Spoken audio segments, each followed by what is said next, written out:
Ahora mismo, mientras escuchas esto, te estás moviendo a 600 kilómetros por segundo. 2.160.000 kilómetros por hora.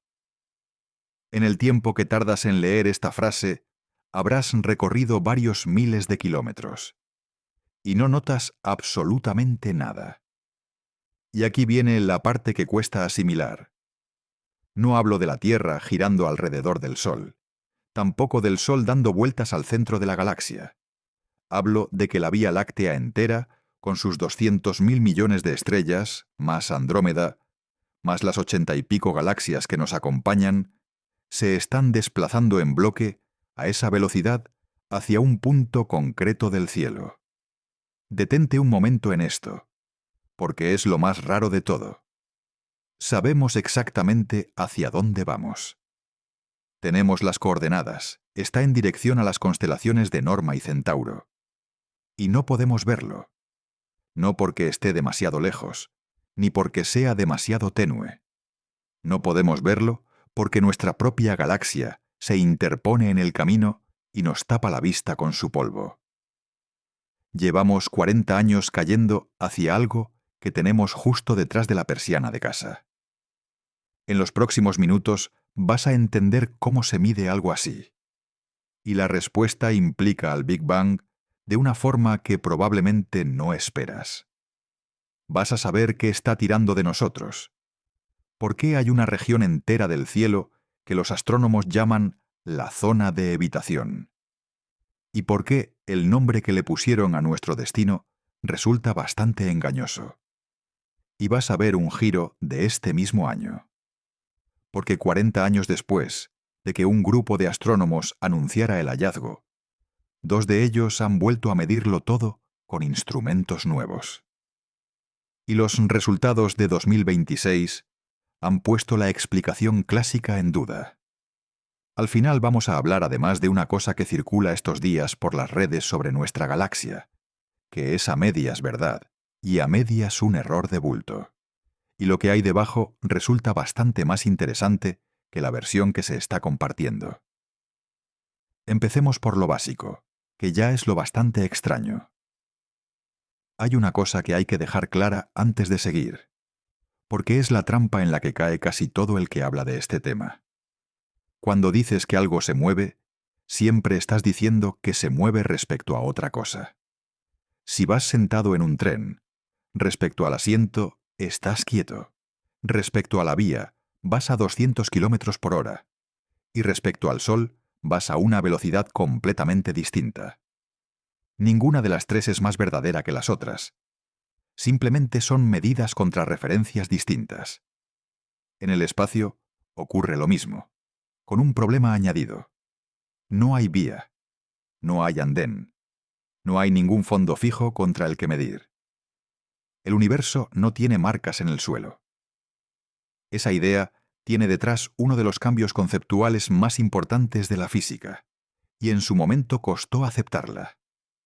Durante siglos se dio por supuesto que existía un espacio absoluto, un escenario fijo, siempre igual, dentro del cual ocurrían las cosas. Bajo esa idea, tenía sentido preguntar a qué velocidad se mueve algo de verdad, en términos absolutos. En el siglo XIX, los físicos incluso buscaron el material que llenaría ese escenario, al que llamaron éter, y diseñaron experimentos muy ingeniosos para detectar el movimiento de la Tierra a través de él. No lo encontraron. Y aquella ausencia de resultado fue una de las piezas que llevaron a replantear por completo la idea de espacio y de tiempo a principios del siglo XX. Lo que quedó es lo que manejamos hoy. Hablar de velocidad exige especificar respecto a qué. Sin esa referencia, la cifra queda incompleta. Así que cuando alguien dice que la Vía Láctea se mueve a 600 kilómetros por segundo, la primera pregunta que hay que hacerse es respecto a qué. Y la respuesta a esa pregunta es una de las cosas más elegantes de toda la astronomía moderna. Vamos a montar primero la lista completa de movimientos, porque poca gente la tiene ordenada en la cabeza. Estás sobre la superficie de un planeta que rota sobre sí mismo. A la latitud de España, esos son unos 1.200 kilómetros por hora solo por estar de pie. Ese planeta gira alrededor del Sol a unos 30 kilómetros por segundo. 108.000 kilómetros por hora. El Sol, con todo el sistema solar detrás, orbita el centro de la Vía Láctea a unos 230 kilómetros por segundo y tarda entre 225 y 250 millones de años en dar una vuelta completa. La última vez que el Sol estuvo en esta misma posición de su órbita, en la Tierra estaban apareciendo los primeros dinosaurios. La Vía Láctea, a su vez, se mueve dentro del grupo local, que es el conjunto de galaxias al que pertenecemos junto con Andrómeda y unas 80 más.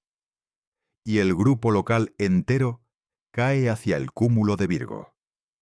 Ahora viene el dato que ordena todo lo anterior. Todas esas velocidades, sumadas y combinadas, son menores que la velocidad a la que el conjunto completo se desplaza respecto al fondo cósmico de microondas. 600 kilómetros por segundo. Vamos a dimensionar esa cifra, porque dicha así queda abstracta. Un avión comercial de pasajeros vuela a unos 900 kilómetros por hora. La Estación Espacial Internacional orbita a unos 28.000. La sonda más rápida que ha construido la humanidad ha llegado a rozar los 700.000 kilómetros por hora en su máxima aproximación al Sol, aprovechando la caída hacia nuestra estrella. 600 kilómetros por segundo son 2.160.000 kilómetros por hora. Es decir, que el conjunto formado por nuestra galaxia y sus vecinas se desplaza respecto al fondo cósmico a una velocidad que triplica con creces la de la nave más rápida jamás construida, y lo hace de forma permanente, sin gastar combustible, arrastrando 200.000 millones de estrellas. A esa velocidad, la distancia entre la Tierra y la Luna se cubriría en unos 10 minutos. La distancia de la Tierra al Sol, en unas 69 horas. Y una vez más, insisto en lo que hace que todo esto tenga sentido. Esa velocidad está medida respecto a la luz más antigua del universo. Cambia la referencia y cambia el número. Y ahora, la pieza que lo hace posible, medirlo, que es donde entra el Big Bang. Cuando el universo tenía unos 380.000 años, se enfrió lo suficiente para que la luz pudiera viajar libremente por primera vez. Esa luz sigue viajando hoy, 13.800 millones de años después, y llena absolutamente todo el espacio. La llamamos fondo cósmico de microondas.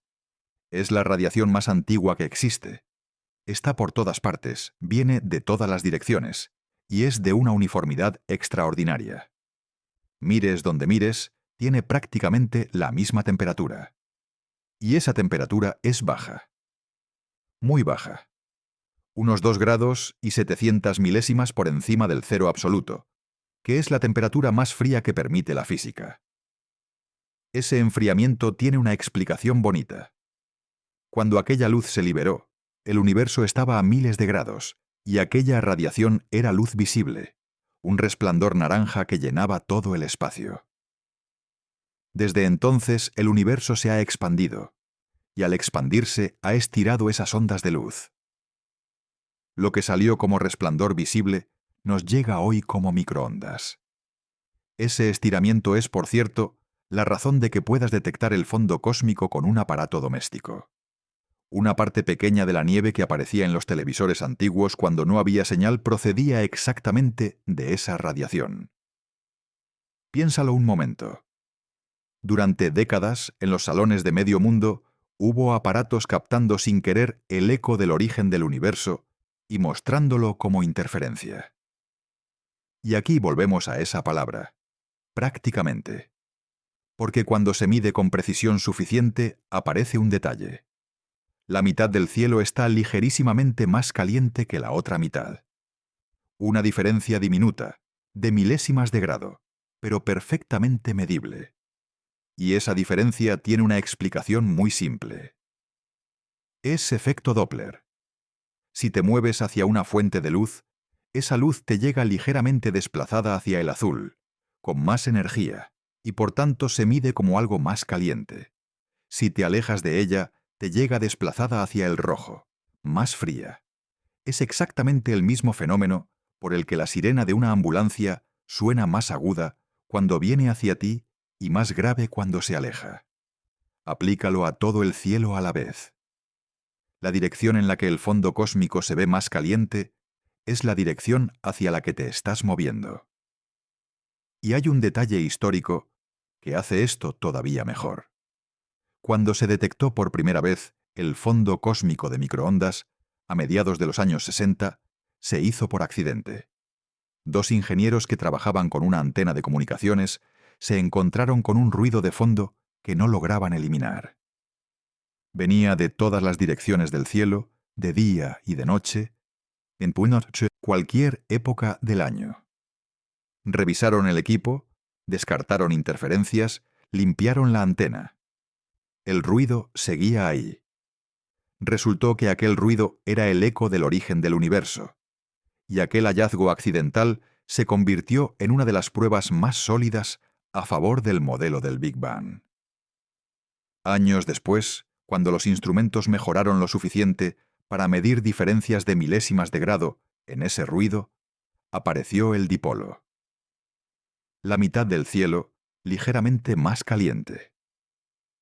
Y el ruido que empezó siendo una molestia para unos ingenieros de telecomunicaciones acabó convertido en el velocímetro más preciso que tenemos para medir nuestro movimiento por el universo.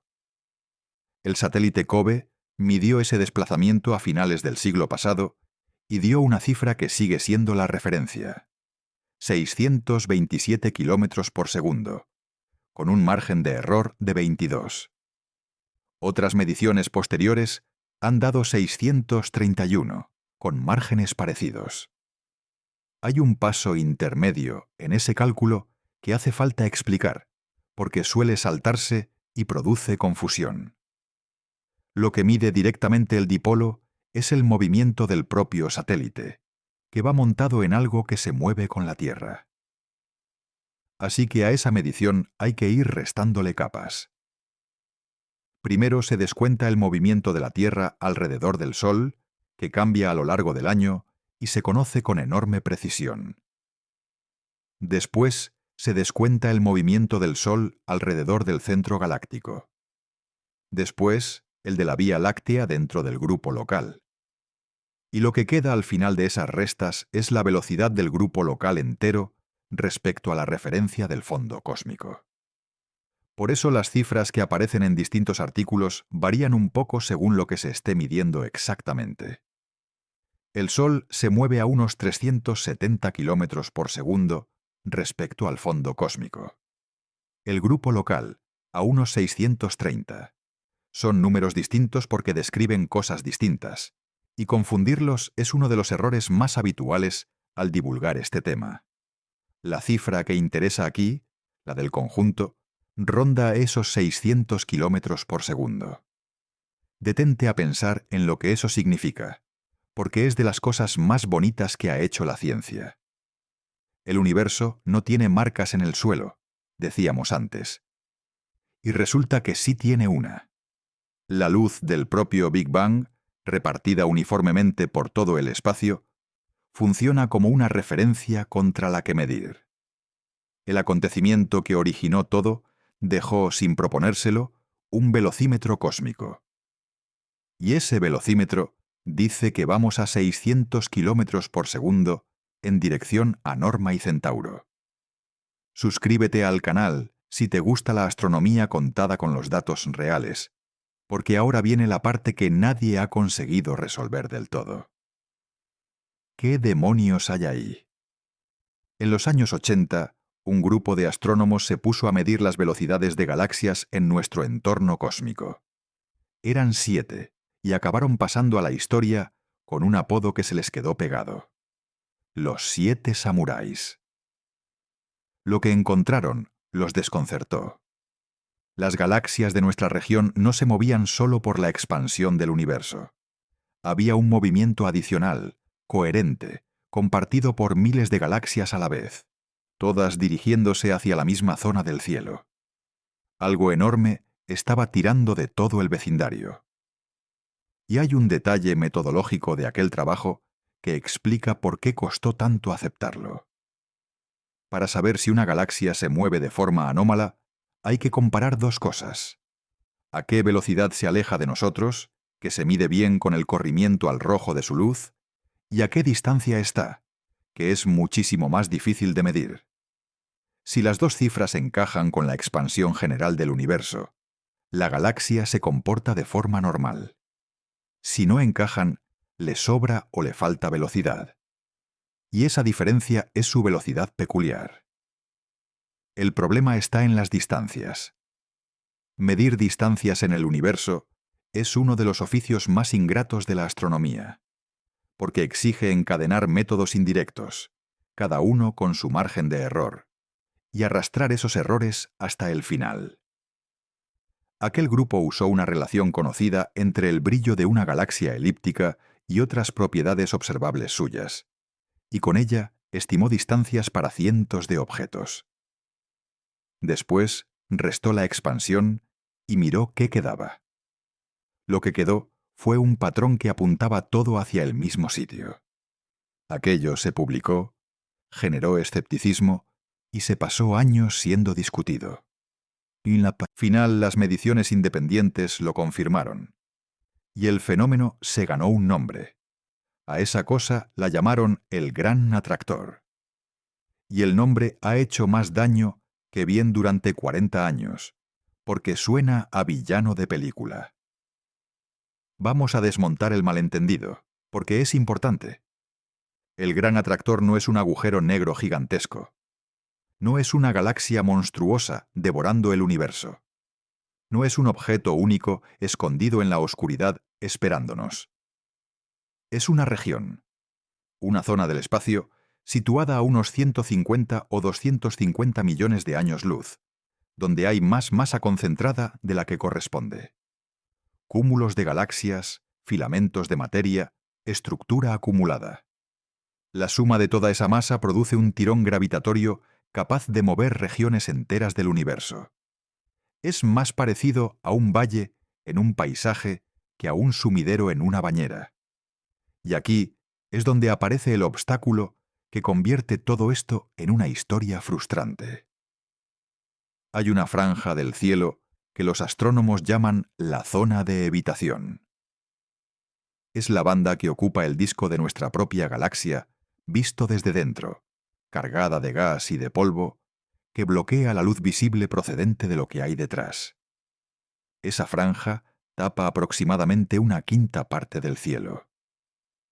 Y da la casualidad, o quizá no tanta casualidad, de que la dirección hacia la que nos movemos cae justo ahí detrás. Piénsalo un momento. Todo el vecindario galáctico se dirige hacia un punto concreto. Y para observar ese punto, tenemos que mirar precisamente a través de la parte más densa y más polvorienta de la galaxia en la que vivimos. Es como intentar ver el final de la calle a través de tu propia mano.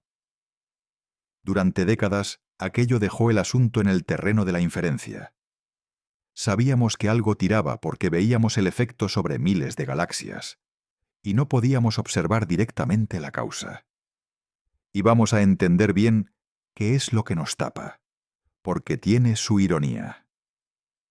El disco de la Vía Láctea, visto desde dentro, se proyecta sobre el cielo como esa banda lechosa que da nombre a la galaxia y que se ve en las noches oscuras. Esa banda está llena de estrellas, y también de gas y de polvo interestelar. El polvo es el problema. Son granos minúsculos, de tamaños comparables al humo, y absorben y dispersan la luz visible con una eficacia notable. Acumulados a lo largo de miles de años luz, forman una pantalla opaca. De hecho, si miras una fotografía de la Vía Láctea, esas manchas oscuras que parecen huecos vacíos en mitad del brillo, esconden justo lo contrario. Son nubes de polvo tapando lo que hay detrás. Multiplica eso por todo el grosor de la galaxia y tienes la zona de evitación. una franja que recorre el cielo entero, y que durante casi toda la historia de la astronomía fue, sencillamente, territorio inaccesible. Y la dirección en la que caemos queda justo ahí. Los astrónomos han ido rodeando el obstáculo con otras herramientas. La luz infrarroja atraviesa el polvo mucho mejor que la visible. Las ondas de radio también. Y con esos métodos se ha ido cartografiando poco a poco lo que hay detrás de la cortina. En 2016, un equipo internacional liderado por la astrónoma René Cran-Korteweg anunció el hallazgo de un supercúmulo entero en aquella región, bautizado como supercúmulo de Vela. Lo detectaron combinando el espectrógrafo A-Omega del telescopio anglo-australiano con el Gran Telescopio Sudafricano. Un supercúmulo completo, con miles de galaxias, escondido detrás del polvo de nuestra propia casa hasta hace menos de una década. Piénsalo un momento, porque dice mucho sobre el estado real de nuestro conocimiento. Solemos hablar del universo como si estuviera cartografiado. Tenemos mapas del cielo, catálogos con millones de objetos, imágenes profundas que llegan a galaxias formadas poco después del Big Bang. Y resulta que en la puerta de casa, a unos pocos cientos de millones de años luz, había una estructura gigantesca que nadie había visto porque quedaba tapada. Eso ocurre porque nuestra posición de observación tiene una limitación de la que no podemos escapar. Estamos dentro de la galaxia que queremos atravesar con la mirada. No hay forma de apartarse para ver mejor. Los telescopios espaciales resuelven el problema de la atmósfera terrestre. Ninguno resuelve el problema del polvo de nuestro propio disco, porque para eso habría que salir de la galaxia. Lo único que se puede hacer es cambiar de longitud de onda y mirar a través. Y eso es exactamente lo que la astronomía lleva décadas haciendo, con cada vez mejores resultados. En 2014 llegó el trabajo que puso todo esto en un mapa. Y es probablemente la mejor manera de entender dónde estamos. Un equipo dirigido por el astrónomo Brent Tully cartografió el movimiento de miles de galaxias del entorno y se hizo una pregunta distinta a la habitual. En lugar de preguntar dónde están las galaxias, preguntó hacia dónde caen. Con ese criterio, el mapa cambia por completo. Igual que en la Tierra una cuenca hidrográfica se define por dónde acaba yendo el agua, ellos definieron nuestra estructura cósmica por dónde acaban yendo las galaxias. Esa idea tiene más profundidad de la que parece a primera vista. Piensa en cómo se dibuja el mapa de una cuenca fluvial. No la defines por dónde están los pueblos ni por dónde pasan las carreteras. La defines trazando la línea a partir de la cual una gota de lluvia acaba en un río o en otro. Las divisorias de aguas son fronteras invisibles, marcadas únicamente por el destino final del agua.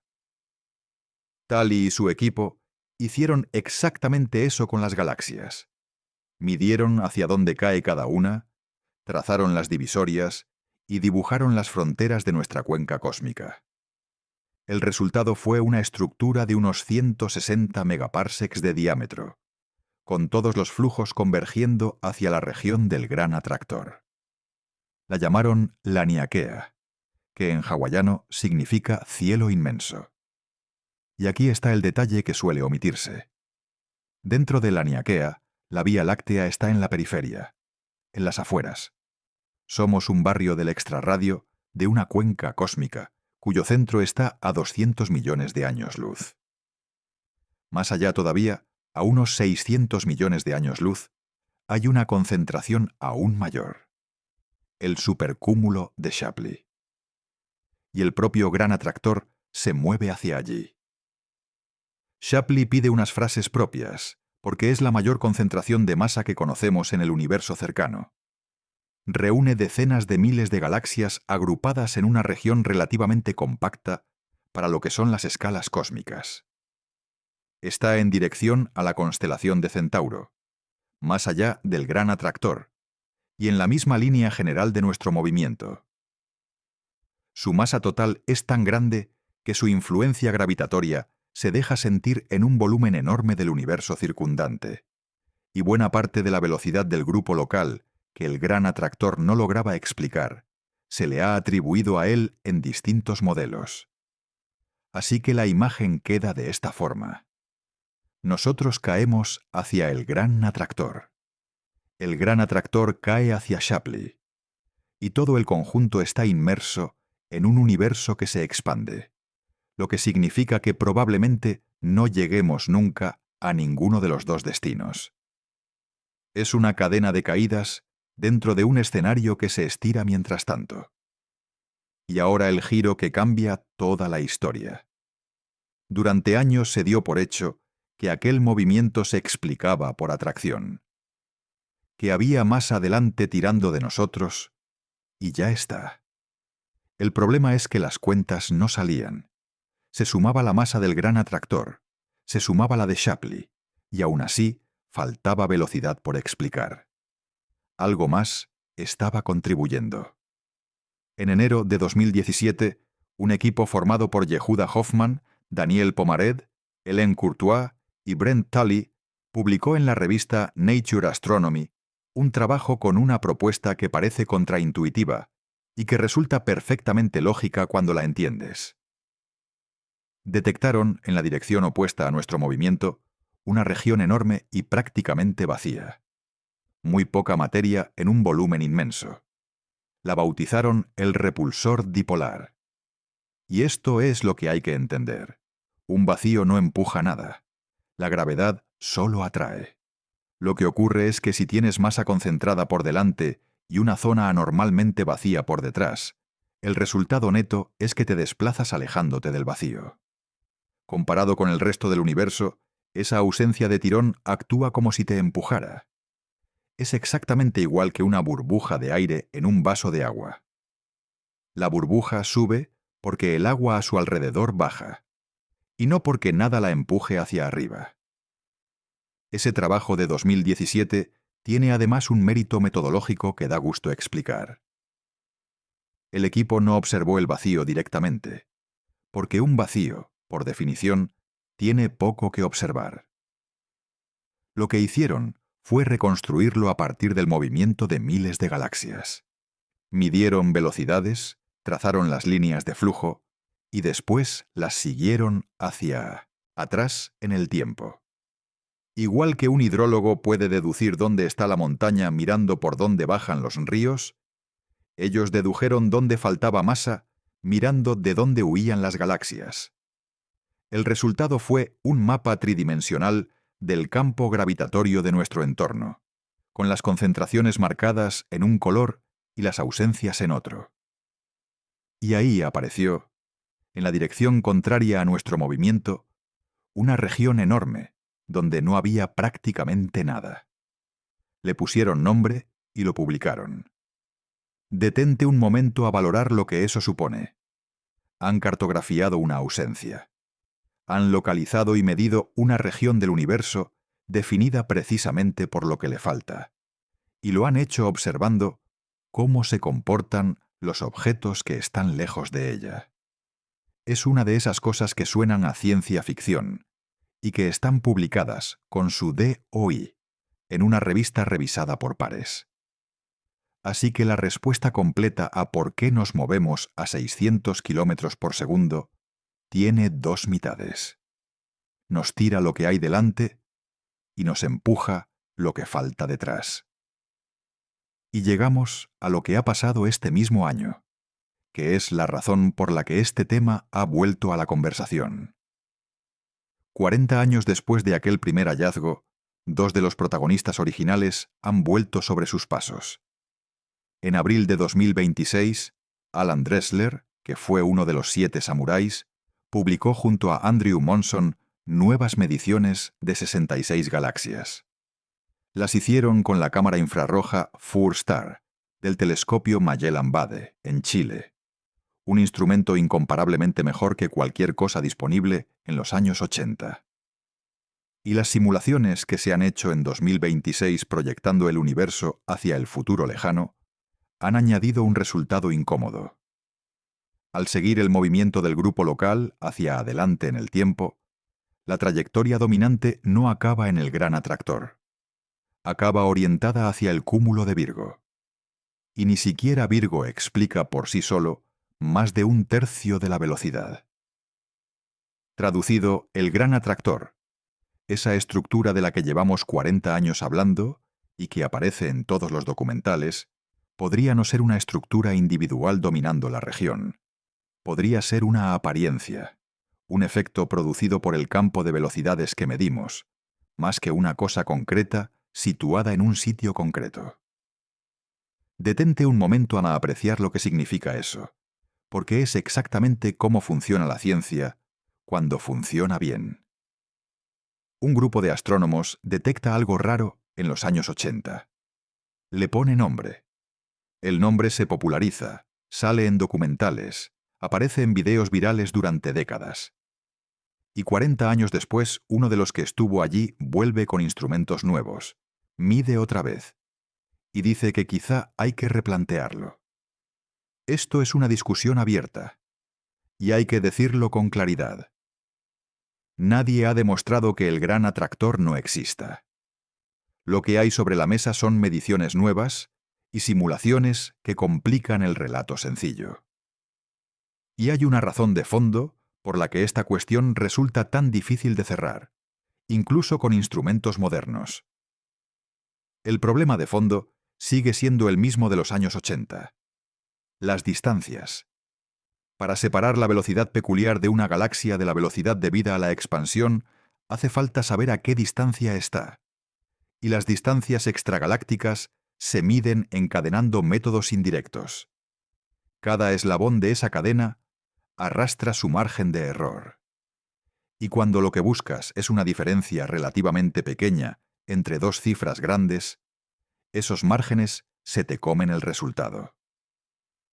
A eso se le suma que la zona clave del cielo sigue estando detrás del polvo de nuestra propia galaxia, y que la muestra de galaxias con distancias bien medidas en esa dirección continúa siendo limitada. Por eso Dressler y Monson se fueron al infrarrojo.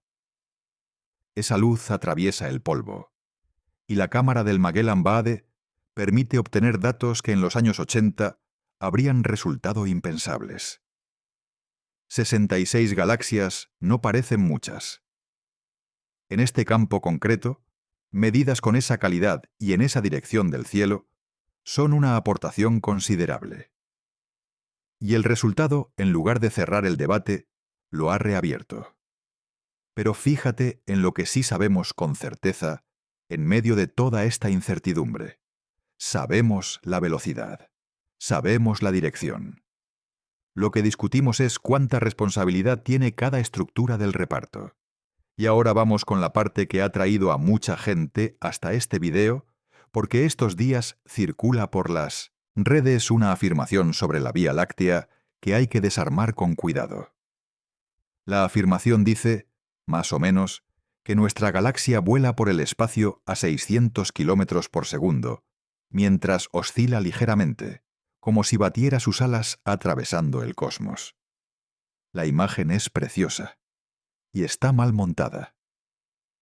Vamos por partes, porque hay dos hechos reales debajo, y el error consiste en haberlos pegado con cola. El primer hecho ya lo hemos contado entero. La velocidad de 600 kilómetros por segundo es correcta, siempre que se especifique respecto a qué.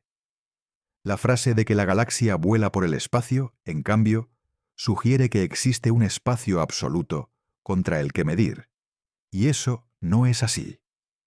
Sin mencionar el fondo cósmico de microondas, la cifra flota en el aire y significa poco. El segundo hecho también es real, y es fascinante. Nuestra galaxia está deformada. Pero no tiene absolutamente nada que ver con la velocidad de 600 kilómetros por segundo. Son dos fenómenos distintos, con causas distintas, en escalas distintas. Pegarlos produce una imagen bonita y falsa. Vamos con el segundo por separado. porque daría para un vídeo entero. Desde los años 50 del siglo pasado, los astrónomos saben que el disco de la Vía Láctea no es plano. Está alabeado, curvado hacia arriba por un lado y hacia abajo por el otro. La comparación que se usa habitualmente es el ala de un sombrero de fieltro, o un disco de vinilo que se ha quedado al sol y se ha deformado. Y durante décadas se discutió por qué. Se propuso la influencia de un campo magnético intergaláctico. Se propuso el efecto del halo de materia oscura que rodea la galaxia. Se propuso una inestabilidad interna del propio disco.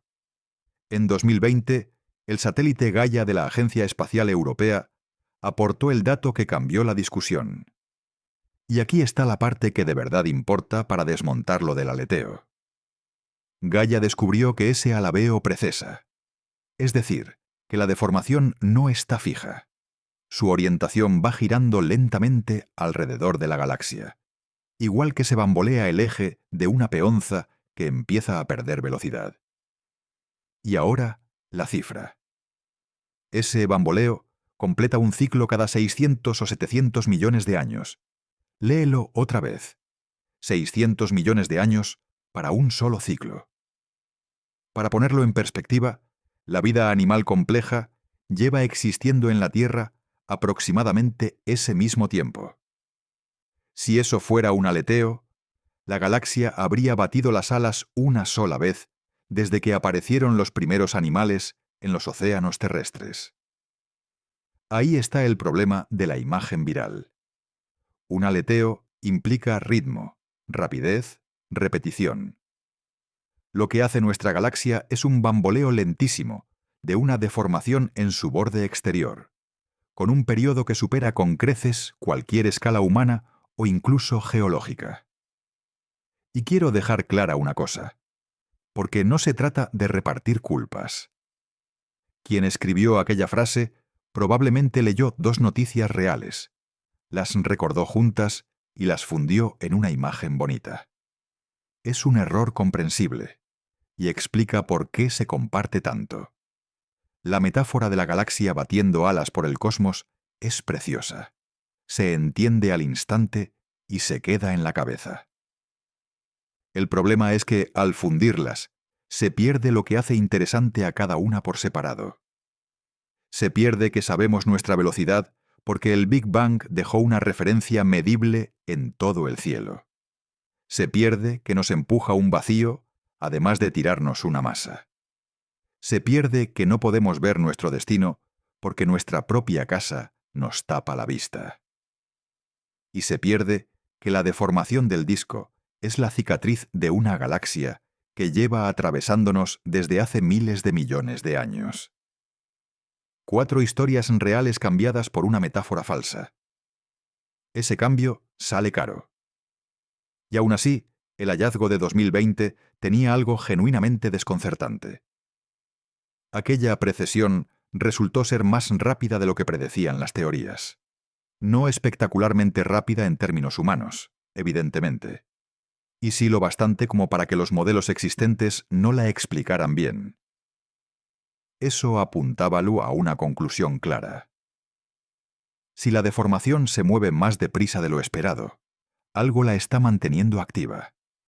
Una perturbación reciente, en términos galácticos. La candidata principal tiene nombre y apellidos. La galaxia enana de Sagitario. Es una galaxia pequeña que orbita la Vía Láctea y que, según los modelos, ya ha atravesado nuestro disco varias veces a lo largo de su historia. Cada uno de esos pasos habría enviado ondas a través del disco, igual que una piedra lanzada a un estanque. Un estudio publicado en el Astrophysical Journal, combinando datos del instrumento Apogee con los de Gaia, situó uno de esos pasos hace unos 3.000 millones de años. Es decir, hay una galaxia que lleva milenios de milenios chocando periódicamente contra la nuestra, y nuestro disco todavía está vibrando por ello.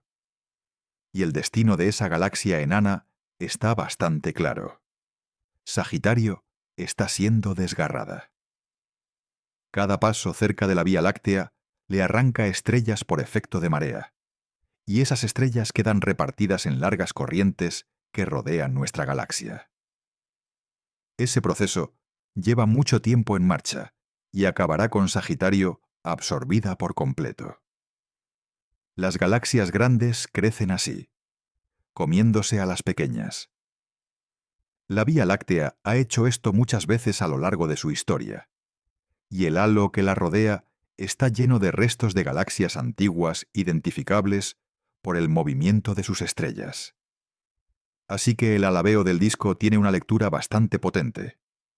Es la marca que deja una comida, y esa marca sigue ahí, visible en la forma de nuestra galaxia, miles de millones de años después. Ese es el fenómeno real. Y es bastante mejor que un aleteo.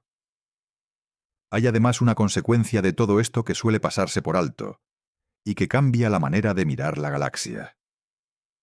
Durante casi un siglo, la imagen mental que hemos tenido de la Vía Láctea ha sido la de un remolino ordenado. Un disco plano, con sus brazos espirales bien dibujados, girando de manera estable alrededor de un centro. Esa es la ilustración que aparece en los libros de texto y en los documentales. Los datos de Gaia han sustituido esa imagen por otra bastante distinta.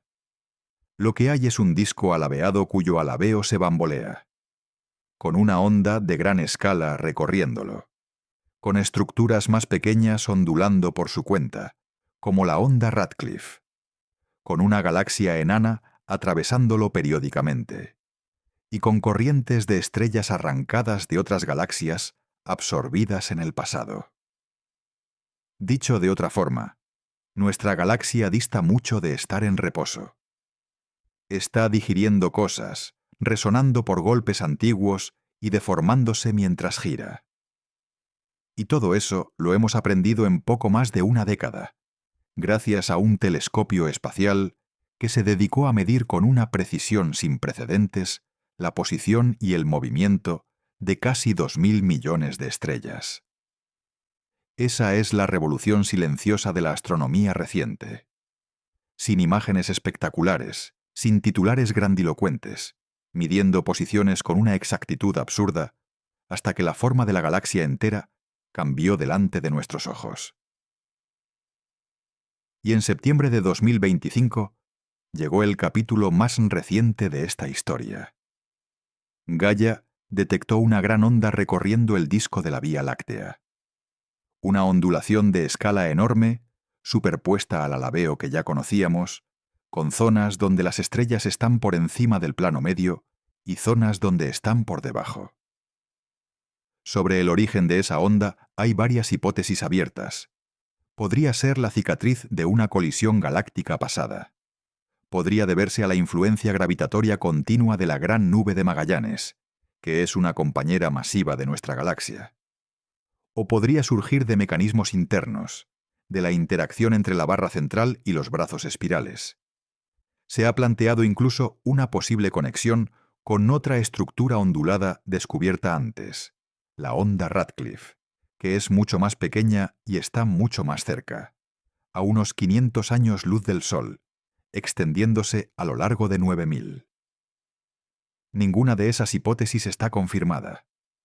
Lo que sí ha quedado claro con Gaia es que el disco de la Vía Láctea dista mucho de ser un sistema estático y en equilibrio.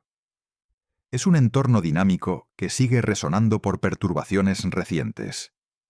Y la Agencia Espacial Europea subraya un detalle tranquilizador que hay que incluir. Toda esta deformación, por impresionante que resulte a escala galáctica, no tiene ningún efecto práctico sobre la vida en la Tierra. Nadie va a notar nada. Nunca. Y ese punto es importante para cerrar bien la corrección del principio, porque una de las cosas que hacen daño en la divulgación es sugerir amenaza donde no la hay. Ninguno de los fenómenos que hemos contado hoy supone ningún riesgo. Tampoco la velocidad de 600 kilómetros por segundo, la deformación del disco, la onda que lo recorre o el paso periódico de una galaxia enana. Las escalas de tiempo implicadas son de cientos o miles de millones de años. Las distancias entre estrellas son tan enormes que incluso cuando dos galaxias chocan de frente, las colisiones directas entre estrellas resultan extraordinariamente improbables. Lo que se altera son las órbitas muy despacio. El Sol lleva 4.600 millones de años dando vueltas al centro galáctico y ha atravesado brazos espirales. Ha vivido el paso de Sagitario y ha acompañado a la galaxia en todo su alabeo. Aquí seguimos. Contarlo así, sin dramatismo, forma parte de hacer bien este trabajo. El universo resulta lo bastante asombroso midiéndolo con precisión. No hace falta añadirle peligro inventado. Recapitulemos lo que sabemos de verdad, porque después de tanto dato hay que ordenarlo. Sabemos que el grupo local, con nuestra galaxia dentro, se mueve a unos 600 kilómetros por segundo respecto al fondo cósmico de microondas. Esa cifra está medida con precisión y lleva décadas confirmándose. Sabemos que esa velocidad se debe a una combinación de tirones y ausencias. La masa concentrada del entorno nos atrae, y una región anormalmente vacía situada al otro lado contribuye al desplazamiento. Sabemos que la dirección apunta a una zona del cielo que queda tapada por el polvo de nuestra propia galaxia, y que hemos tenido que reconstruirla con luz infrarroja y ondas de radio a lo largo de 40 años. Sabemos que el reparto exacto de responsabilidades entre las distintas estructuras sigue en discusión, y que mediciones publicadas hace 3 meses lo han vuelto a poner sobre la mesa. Y sabemos, por separado, que el disco de nuestra galaxia está deformado, que esa deformación se bambolea con un periodo de cientos de millones de años, y que la causa más probable es una galaxia enana que lleva atravesándonos desde hace muchísimo tiempo. Lo que no sabemos es dónde acabará todo esto. Porque el universo se expande mientras tanto, y no está claro que el grupo local llegue nunca a ninguno de esos destinos. Y ese punto pide una aclaración, porque es donde la intuición vuelve a fallar. Cuando escuchas que caemos hacia una región del espacio, la imagen mental que se forma es la de una piedra cayendo por un pozo. Salida, trayectoria, llegada, un destino al que se acaba llegando. La realidad funciona de otra manera. El espacio entre estructuras muy separadas se está estirando, y ese estiramiento compite con la atracción gravitatoria. En las escalas más grandes, la expansión gana. Eso significa que buena parte de lo que hoy vemos a nuestro alrededor se irá alejando con el tiempo, hasta salir de nuestro alcance observable. Y significa que hablar de nuestro destino como si fuera una estación de tren simplifica demasiado el problema. Nos movemos hacia allí. Probablemente no lleguemos. Las dos cosas a la vez. Lo que sí quedará unido por gravedad es lo cercano. El grupo local está lo bastante ligado como para permanecer junto. Y de hecho, la Vía Láctea y Andrómeda se dirigen la una hacia la otra desde hace mucho tiempo. Pero esa ya es otra historia, y bastante más larga. Y para terminar, la idea que a mí me parece más difícil de asimilar de todo esto. Nada de lo que has escuchado hoy se puede sentir. No hay ninguna sensación asociada. Nada de vértigo, nada de viento, ninguna aceleración perceptible. Estás en una galaxia deformada que vibra por un choque antiguo, cayendo a 2 millones de kilómetros por hora hacia una región que no podemos ver, y tu cuerpo no registra absolutamente nada. Todo esto lo sabemos por una sola razón. Porque aprendimos a leer la luz. La luz que sobró del Big Bang llegó hasta nosotros ligeramente más caliente por un lado del cielo que por el otro. Y de esa diferencia de milésimas de grado sacamos una velocidad y una dirección. Las estrellas de nuestro propio disco se movían de una forma ligeramente extraña, y de ahí dedujimos que la galaxia está torcida y que algo la golpeó. No hicimos ningún viaje, no mandamos ninguna sonda. Nos quedamos aquí, midiendo con muchísimo cuidado, y reconstruimos el movimiento de un continente cósmico entero desde una roca pequeña en la periferia de un barrio de las afueras. Eso es lo que hace fascinante esta historia, mucho más que cualquier metáfora sobre galaxias con alas. Y hay una última idea que quiero dejarte, porque cambia la forma de mirar el cielo. Todo lo que has escuchado hoy se ha averiguado en poco más de 40 años. La detección del flujo anómalo es de los 80. El mapa dipolar preciso, de los 90. La precesión del alabeo, de 2020. El repulsor dipolar, de 2017. La gran onda del disco, del año pasado. Las mediciones que han reabierto el debate, de hace 3 meses. 40 años. Menos de lo que dura una vida. Alguien que naciera cuando se descubrió aquel flujo anómalo tendría hoy la edad de trabajar en las mediciones que lo están replanteando. Y en ese tiempo hemos pasado de intuir que algo tiraba de nosotros a tener mapas tridimensionales del campo gravitatorio de nuestro entorno cósmico. Así que cuando salgas de noche y veas esa banda pálida cruzando el cielo, ten presente lo que estás mirando.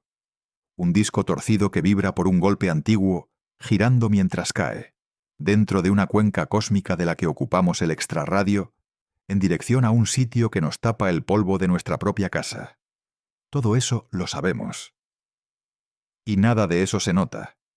Suscríbete al canal para seguir tirando del hilo de este tipo de preguntas, que es a lo que nos dedicamos aquí. Y cuéntame en los comentarios qué te parece más difícil de creer. Que vayamos a 600 kilómetros por segundo sin notarlo, o que nuestra propia galaxia nos impida ver hacia dónde. Nos vemos en el próximo vídeo.